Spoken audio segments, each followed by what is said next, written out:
ભક્ત ગોરખું ભાર।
हाथी घोड़ा पालकी जय कन्हैयालालनी।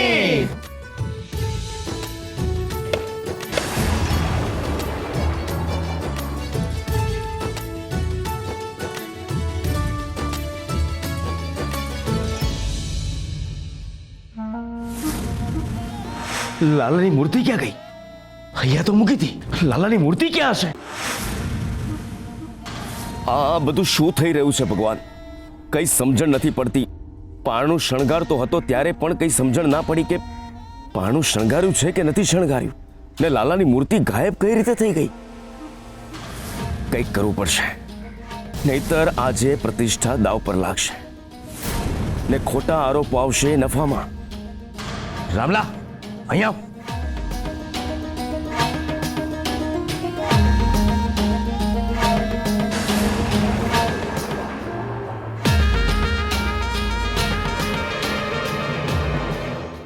ગિરધરદાસ, કૃષ્ણ જન્મનો સમય થઈ ગયો છે. આવીને પૂજા કરો ને પારણું ઝુલાવો.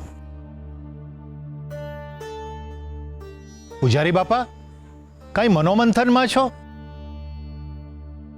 કોઈ સૂચન હોય તો જણાવો, નહીં તો પૂજાની શરૂઆત કરો. અમે બધા કૃષ્ણ જન્મની રાહ જોઈ રહ્યા છીએ. આ કેમ આવું વર્તન કરે છે? ચોક્કસ કોઈ મોટી ગડબડ છે, નહીં તો અટાણે પોતાના વખાણ કર્યા સિવાય બીજું કાંઈ ના કરતા હોય પૂજારી બાપા.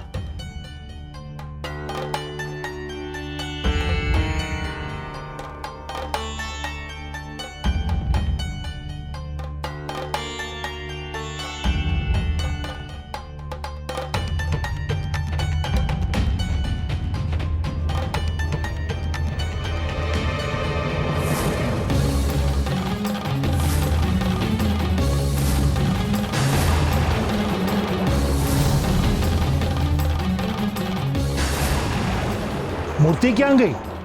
પૂજારી બાપા, અહીંયા તો લાલાની મૂર્તિ નથી. મૂર્તિ ગઈ ક્યાં? મૂર્તિ મારા ઘરે જ છે. મેં રામલાને મોકલ્યો છે, લઈને આવતો જ હતો. પૂજારી બાપા, તમારું આખું ઘર ફેંદી વાળ્યું, પણ મૂર્તિ તો ક્યાંય નથી.